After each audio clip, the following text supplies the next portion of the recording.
ekifo ky'obwa speaker wa parliament kyongedde okuleetera abantu okubazaalira ebitukula makayi byazaalira ku nsiko. Kaakano abamu batunulaga Myansa ng'omukadde amira agookya kwegamba ng'omugole amira agookya kwegamba buli kimu kyonna oyinza okugamba nti kifuuse kyakusika muguwa mbeera ya bwaddiba buli omu asikaza we buli omu yeeyagaliza ekirungi naye buli omu okweyagaliza si kubi naye ate tuteekawo mbeera ereka balala nga bakabula okuba ggwe oyagala okubako nekyotuukako. Ebyobufuzi twali tulowooza nti bigenda kukakkanako naye ate byongera bwongezi ku linnya Tempo. Olwaleero abegwanyiza ekifo ky'obwa speaker ba parliament bali 7. Omu yawanduse n'agamba nti kanzikirize ekifo kyonna mukama wange kyanaaba mpadde kyenja okwererezaamu eggwanga njogera ku Anita Among. Tulowooza nti kino yakikoze olw'engeri pressure muteekeddwako n'okumunoonyerezaako. Kigambibwa nti ekifo kyabaddemu eky'obwa speaker mu parliament e11 abadde naddibanga addibaze buli kimu sente azikozeseza nga bw'ayagala n'ebirala. Kigambibwa tulinze report enaava eri abamunoonyerezaako. Lunaku olwajjo babadde ku yafeesi ku parliament kugenda maaso n'okwazaayo babikula lupapula ku lupapula kakasa nti ebyogerwa bituufu. Luwemba Luswa bintu obiraba otya?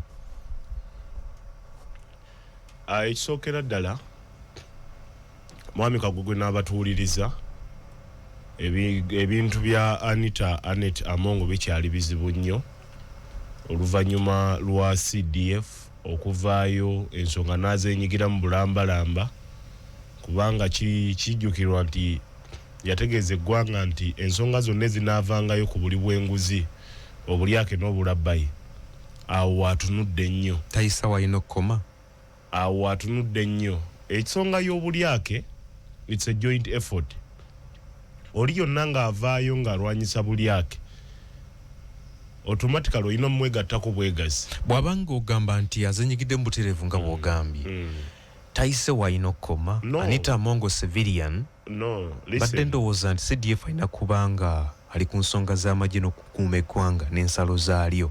Listen CDF okuvaayo n'agamba okuvaayo n'aziyingira mu butereevu nga bwe ziri olwaleero aba ayamba ggwanga. Nze siri wano nti olw'okuba muwagira nti olw'okuba nsapootinga nti olw'okuba nkola atya naye koze neeriwo olwaleero ey'okulaba nti tulwanyisa enguzi Peterson n'abatuwuliriza eyo koze y'amaanyi nnyo.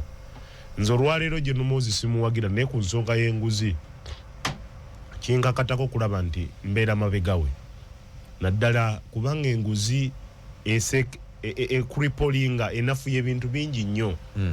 Olwaleero kiri wa Anita Among lwakuba nti nze siri happy n'enkwata gye bakuttemu ensonga zino bazikuttemu CDF era yenna ali kuno ng'osobola okukalwa CDF aleme kubeera selective nti olwaleero Right Honorable Anita Among wabula bwe tuba bakutereeza nguzi ku parliament awo abakulu bonna alina kubanoonyerezaako. Bakulu ki? Alina okuteekawo independent body enoonyereza ku bakulu bonna bw'ova ku Right Honorable Anita Among nodda ku speaker nodda kiraka wa parliament nodda ku lopu nodda ku commissioners bonna kubanga ebintu bino byonna ensako ze babadde beewa bonna babadde bazifunamu kyenkanyi ne lopu bonna njala nkutegeeza olwaleero ewali omukka tewabula muliro.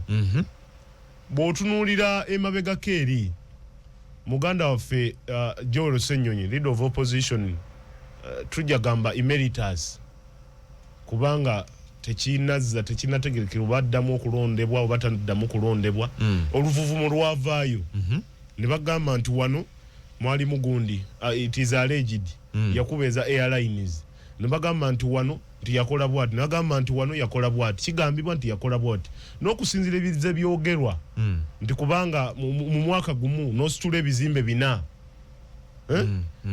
n'ozimba amaka gatunula ng'omuntu in just 1 year onfuna so ebintu bwe bityo bwe tubanga tuli bakwetoloola fyonna ofisi ya IGG yetengerere eyongera okuddala okunoonyereza kiki onfuna ogambye abakulu ku parliament okuli speaker wa parliament kiraka wa parliament bonna Adolf Mwesigye bonna omwogezi waayo bonna Chris Obole bonna ow'ebyensimbi ku parliament bonna bakamishona bonna okuli Mathias Mpuga Nsamba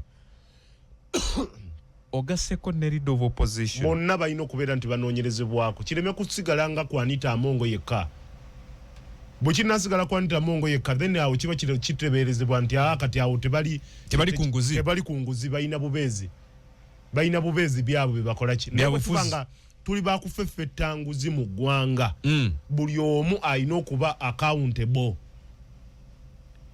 tokomawo wokka kuba bannayuganda bangi gyempitidde mbadde nzija wano ku radio 4 bannayuganda nga basaba muwuliddeko mu taxi tisenga ne CDF ayingirako ne mu ludda oluvuganya yes sente za iPod nakuba mu tooki zikola ki kubanga ebibiina by'ebyobufuzi bino biri accountable tubadde tulowooza nti abavuganya gavumenti engeri gye bagirabisaamu ne gye bagivumiriramu tebasobola kwetaba mu bikolwa bya kulya nguzi nabo bennyini naffe eno bennyini gye tuli eno mu opposition tetutuukiridde kankubuulire enguzi esookerwako ate ffe aba opposition nkambwe nnyo era CDF tokoma eyo janguuko ne mu opposition kigambo nguzi kinene kubanga Kagogo olwaleero bw'ofuna essente ng'oli wazikozesa nga bagambye nti sente ezo eza iPod zigenda kukola kino ABCD zikuyambeko okukolera okugirira ekibiina ne weesanga nga sente ezo tozikozesezza mu bulambulukuvu bwazo ng'ozikozesezza kugula piki ozikozesezza kugula mmotoka ozikozesezza kulima mu faamu yo ozikozesezza kukola bwoti kati kankubuulire enguzi eyeefumbekedde mu opposition nabo bennyini beetaaga kukola ki kuteekako question mark abantu bazimba ebizimbe Kagogwe okuzimba ekizimbe kitegeeza abantu bazimba ebizimbe okuzimba ekizimbe si musango naye omuntu mwaka gumu myaka 5 n'olaga obugagga ng'obugagga bw'olina bwa buwumbi 10 naye atabaddewo nga tumulaba emyaka 10 amayo g'osanga abadde alina saving we gwakola kati olwaleero luwemba bwenvaayo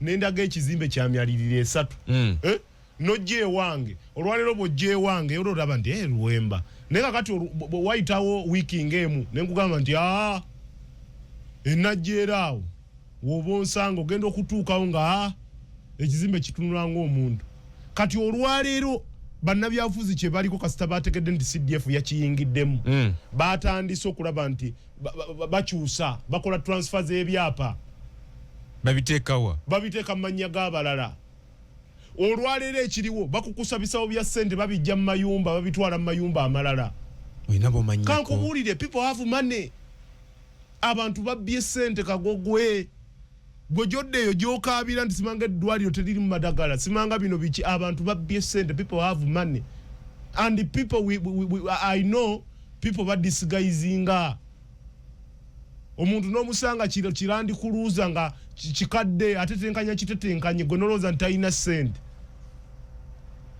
abantu abamu kwe bali ku opposition awo naye nga bagezi badisguisinga ofunye naye nga akasente akakubye nadisguisinga naye nga ate ebizimbe ffe tubimanye ebizimbe byabwe bisituka so CDF twagala okwebaza luno olutalo lwoliko olw'okulwanyisa enguzi nze siri memba wa PLU siri memba wa NRM naye olutalo lwoliko olw'okulwanyisa enguzi ndi mabegawo nze nakubulire Kagogwe tufiirwa abantu juzi nali ekiruddu abasawo ne bandawo ne bagamba nti awo luwemba aliko omuzindalo tukole ku gundi muwe mangu tukole ku mulwadde we mangu naye nga abalwadde bangi nnyo babeera awo balembekere teri ddagala bw'ogenda mu ddwaliro ly'e Kawempe abakyala bazaala bafiira mu ssanya olw'ebyekuusa ku ebyo nti teri ddagala teri bujjanjabi naye olina akozesa ssente z'omuwi w'omusolo n'aziteeka mu bintu bye kati bw'osuubire nti olina kuweweetebwa buweweetebwa ebigambo tebiyinza kutudda ku matama singa kinazuuka nga Anita Amongo byalowooza nti byafunye abijje mu ssente za ggwanga oba ez'omuwi w'omusolo nga bagamba singa kinazuuka nga bibye entuuyo ze kakati njagala nkikubulire kino tebitudde ku matama njagala nkikubulire kino Anita Amongo bw'omwetegereza ennyo emabega ebbanga lyafuukidde sipiika ne n'obugagga bwafunye olaba nga ddala kituufu tebigatta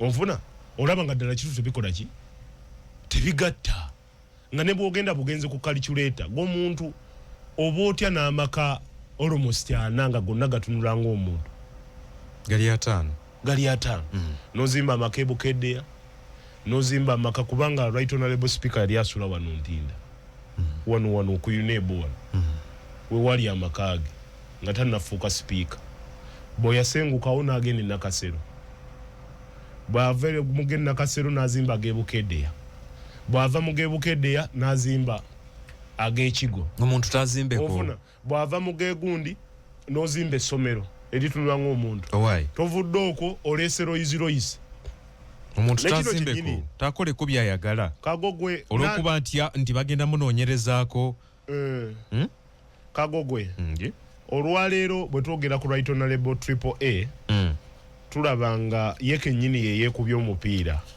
abalidde enguzi abalidde mu gavumenti eno bangi nnyo nga babbye essende empitirivu njagala nkugambye amazima nti olwaleero as we speak today right honorable Triple A senga yali yeekwata bulungi kubanga gavumenti ya Mwami Museveni eno olya bw'omala okulya ennyama teweesokooza buti tayagala osigaze bujulizi oba kyobadde okimanyi bw'olya kubanga okubba mu gavumenti eno si musango naye bw'olya ennyama nga bategedde nti olidde tosigaza buti teweesokoola onfunye kyenkugamba teweesokoola kuba buli lwojja wano mu studio senga mbadde nzijanga wano mu studio nga neesokoola ndi Kagogo owulira otya kugamba akasajja kano kaduula buduuzi si kyampisa so tebaagala muntu aincitinga gundi public naye nga abayina essente bangi betuwuliddeko nga kiri ku record sente za gavi zabbibwa kino ekiri kwa mongo kimugwana no ekiri kwa mongo kimugwana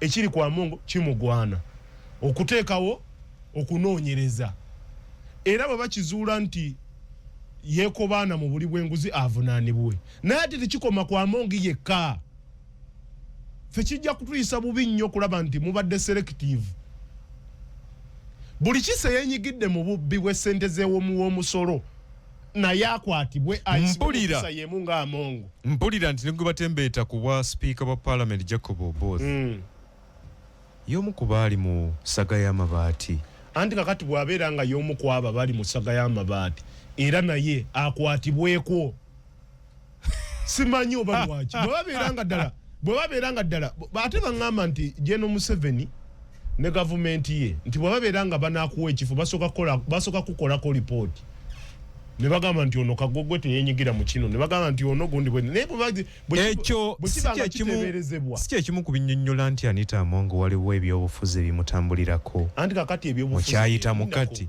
kino ekiriwo olwaleero ku Anita Among bwe kiba nti n'oli aliko oluvuuvuumu nga bwe nkugambye Anita Among bwe kibeera nga ddala ne fayiro y'amabaati kweri then kiba kitegeerekeka nti bannabbanja wekitibwa prime minister ba Amos Lugoloobi n'abalala abali mu saga y'amabaati bonna balina twalibwa midda wembaluswa njagala tutangaze bannayuganda kyatandika ddi okuba nti kati tulaba tuyinza okiyita ekisinde ky'ebyobufuzi oba ekibiina ky'ebyobufuzi wadde tekinnaba kukakasibwa kakiiko ka byakulonda nti kibiina ky'ebyobufuzi ekya Piero Yu okubanga kyekyendoosinga abantu abalina okutuula mu bifo ebyenkizo ng'ekyobwa sipiika twalaba nga ba endoosinga Jacob Oboth Ssaabawandiisi waakyo Daudi Kabanda yarangirira twabadde tuli awo wiiki eno CDF ssentebe wa Piero Yu n'agamba nti ye n'aba Piero Yu bonna bakkiriza era bajja kusemba n'okuwagira Thomas Tayebwa addeku ku kifo ky'obwa deputy speaker. Embeera eno olowooza yatandika ddi era kiraga ki ku bukulembeze bwa Uganda obuliwo. Kagogwe n'abatuuliriza ekisokera ddala nze nsaasira nnyo abantu kati olwaleero abamaakinga Mwami Museveni. Omuntu munnabyabufuzi agoberera ebyafaayo era agoberera ebigenda mu maaso mu ggwanga olina kumwakinga General Muhoozi Kainerugaba. Lwaki nkugamba ebintu ebyo? General Muhoozi saawa za leero tuyinza okugamba nti is the president de facto, president w'ekisiikirize. Eno term General Muhoozi is the president de facto mu gavumenti ya Mwami Museveni. Era abamaakinga n'abawaddeyo obudde bwabwe bwonna okulaba nti mumumaakinga General Kaguta Museveni, ekyo mukola kikyamu. Obwanga olwaleero bwe tuba bwakubutunuuliza tubutunuulize General Muhoozi Kainerugaba. Kino ekisanja kye tulimu kya transition. Mwami Museveni ekkololo obutabangawo bwe yali alambula ennyiriri ekkololo. Mutabani we General Muhoozi Kainerugaba yayimirira emabega w'akabangali, yayimirira emabega we ng'alambula ennyiriri CDF w'eggwanga Uganda. Yali agezaako kusindika sigino nti ono yakola ki? Ono yaddako. Gwe interpretation y'ekyo. Yes. Gy'olina. Njagala nkubuulire ebimu ku ebyo ebiwa President Museveni obuyinza bw'eggwanga bimufuula president ajjudde bye baamukwasa ekkololo. Baamukwasa coat of arm. Onfuna. Baamukwasa engabo. Omanye yaleeta engabo eyo. Yabaffe bozzaayo akatambi omanyi gwe yagikwasa. Ebyo byonna biraga ki? Yagikwasa CDF. Bitegeeza ki? General Muhoozi Kainerugaba. Bitegeeza ki? Bikulaga nti olwaleero obuyinza yabukwata n'abuwa mutabani we CDF. Era nziramu okusekerera abagamba nti NRM ekyaliwo. Kati tuli kuki? NRM teriiwo. Kisiikirize. Kyekiriwo. PLU. PLU ya overtaking NRM. Tekisoboka. Kati nyala nkubulira olwaleero lulinga tunaafuna erinnya lye baleeta okulaba nti lye batwanjulira mu public nti ono gwe bawanzeeko eddusu nga tubitegeera oluvannyuma lwa NRM kokasa oba seeka okutuula nti okusinziira ku kino ekibaddewo tuleese Jacob both. Naye olwaleero endorsement bazikolera ku X. Onfuna? Ku mutimbagano. Tebikyali bbaluwa ntongole. Serving CDF ow'amagye g'eggwanga Uganda General Muhoozi Kainerugaba ng'akola endorsement ku handle ya X formerly known as Twitter. Ate kyawandiiseeyo ne kiteekebwa mu nkola. Kyawandiiseeko ne kiteekebwa mu ki? Mu nkola. Onfuna? Yatuma PLU Secretary General Kabanda, Honorable Kabanda. N'amugamba to withdraw nze support yaffe ku Aneta Among ne Tayebwa. Onfuna? Ebyo ne bikola ki ne bisigalamu bandeeta ono biki n'avaayo n'agamba nti tugenda kuba tubabuulira Commander in Chief President w'eggwanga Uganda gw'anaaba asinzeeko ki. Otegedde kati awo obuvunaanyizibwa bwa Minister for Presidency. Otegedde kubanga omuntu ndowooza Minister for Presidency yakola communication on behalf of the oba n'omwogezi wa caucus oba Chief Whip baabuwamba. Government Chief Whip yakola ki? Baabuwamba kubanga yalina ovaayo n'ategeeza ababaka nti okusinziira position ya president yeeno. Njagala ombulira olwaleero awo n'akikola. Kikolebwa CDF yakikola era yavaayo n'agamba nti Commander in Chief awanze eddusu ku Jacob Oboth. Era kino kyakolebwa enkeera Kabanda w'ekitiibwa Secretary General wa PLU bwe yagenda emukono n'amobilizinga. Era kiro ekyo nga tebannagenda mukono waliwo okuwanyisiganya egundi ebisongovu ku X. N'ategeeza nga bwe bagudde mu lukwe lw'okulaba nti Right Honorable Triple A agenda kucyankalanya ali mu kudemobilizing ababaka ba NRM baleme genda wa both. Okay. Era we bakwatira Justin Namere onfuna mu lukuŋŋaana lwe lumwe mukono Kabanda Dauda n'avayo n'agamba I am here to let you know you and your family and friends that you're going to be the next speaker of the 12th parliament. Nga mutumye CDF Kainerugaba nga mutegeeza nti yakoneddwa mu stamp General Yoweri Kaguta Tibuhaburwa Museveni. Kati okujjako mpozi munna Uganda ne munna byabufuzi w'ebiseera bino nga okutegeerwako kwa kibogwe gwovuganya mwami Museveni. Nze Luwemba sivuganya mwami Museveni. Gwovuganya Luwemba mvuganya General Muhoozi Kainerugaba. Sivuganya mwami Museveni. Kati mvuganya General Muhoozi Kainerugaba. Werangiridde. Nerangiridde. Era bonaddamu okuwulira ng'ebigambo byange bivuganya mwami Museveni mbaka ekikyamu. Tuli ku Radio 4, Radio 7 ne Radio 8 eddakiika ziri 5 ezibulekera essaawa 4 ezakala Mayanzi. Tugenda kuba tukwerekereza.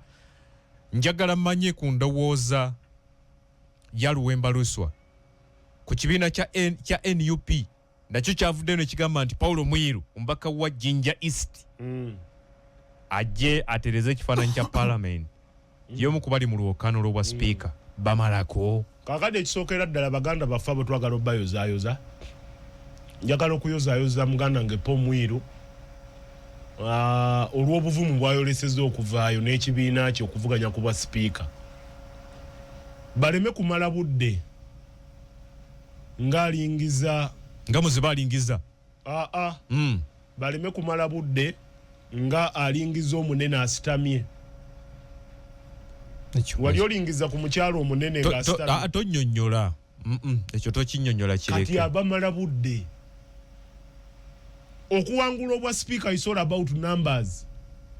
Do you have numbers? Are you ready to convince the members of the NRM? Do not waste time. Erojja kwekanga bano bayagadde kukola bukozi tebalina activity. Aba NUP tebalina byakola.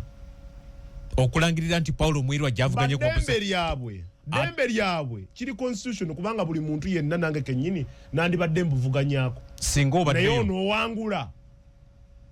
Ate nga ebintu bingi nnyo bye badde balina okudiscussinga ko sibwa speaker wa parliament. Ne ku kyoba deputy baleeta Charles Tibandeke omubaka w'e Kayunga. It's wastage of time. Bagala kubeera mu space. Tetubagana kubeera mu space. Ogambe ne after all munajjayo obuwanguzi. Bamala ki? Bamala budde.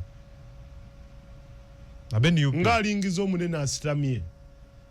Bamala budde. Ku parliament is all about numeric strength. Naddala ku kifo ky'obwa speaker. Who has numbers takes it. Ekifo kya NRM be bajja okusala kubanga be balina majority. Tulina ababaka ba NUP ana munana mu parliament. Yes, ababaka ana munana bw'obageraageranyako ababaka abasigadde bina plus. Bali 372 aba NRM. Yes. Waliwo n'abali leaning. Independent bali 68. Yes. Kati waliwo issues zetulaba erwalere zitambula mu ggwanga Uganda. What is your stand?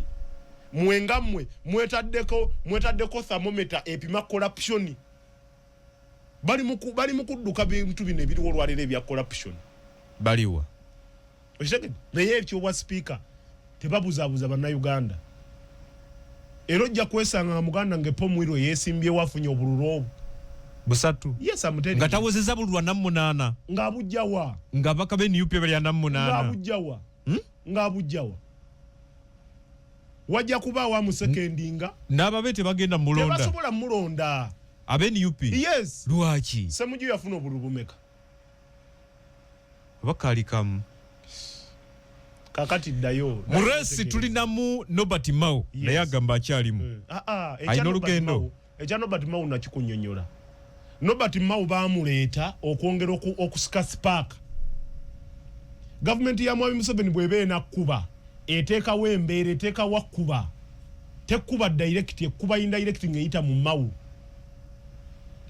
Kyova olaba olwaleero mu abaali basuubira nti Mao gundi bamuleese yagenda okubeera speaker nedda ako kaali kazannyo. Mao naye ali ku bargaining power. Either kumuddiza kifo ky'abaddemu oba kumukomyawo nga vice president iza sebo nange negate ku bawagizi ba Arsenal okwetoloola mu nsi yonna otujaguze bane tuyogeyoge ekikopo twakitutte mulabye kamuulidde Kagogwe ng'ayogera Man City yazze esamba simabye esamba tebyagala simabyegira mukkirize nti Man City yayenje buse kankubulire ligi y'Ebungereza tebalekera ekiri ekyo era ogwo omupiira gwakoze bubi nnyo peepo ate tunawakanira yabadde ayagala gutwala paka kugusembayo naye tunawakanira ebyo bye byavuddeyo yayenje buse mukkirize bana abawagizi ba Arsenal basebo ne bannyabo mujaguze bulungi Peterson okujaguza si musango naye mujaguze bulungi mujaguze n'obwegendereza nze ni muwagizi wa Arsenal naye tujaguze n'obwegendereza tujja kugira okulaba nti abantu baluguzeemu obulamu nalabye essanyu ly'abawagizi ng'abaana bajjeyo Subaru abaana bajjeyo boda zaabwe buli muntu aweese munne so olaba omukwana abantu gye balina eri ku tiimu yaabwe so mbagaliza programu ennungi na byonna Man City yatukoze bubi bolowooza wakiri ebigambo byalitandise ku weekend bolowooza kati eno yonna wiiki tugenda kubeera ku mujolimo gwa bigambo buli omu mweki ekyabaganyo twala ekikopo atukoze bubi nnyo peepo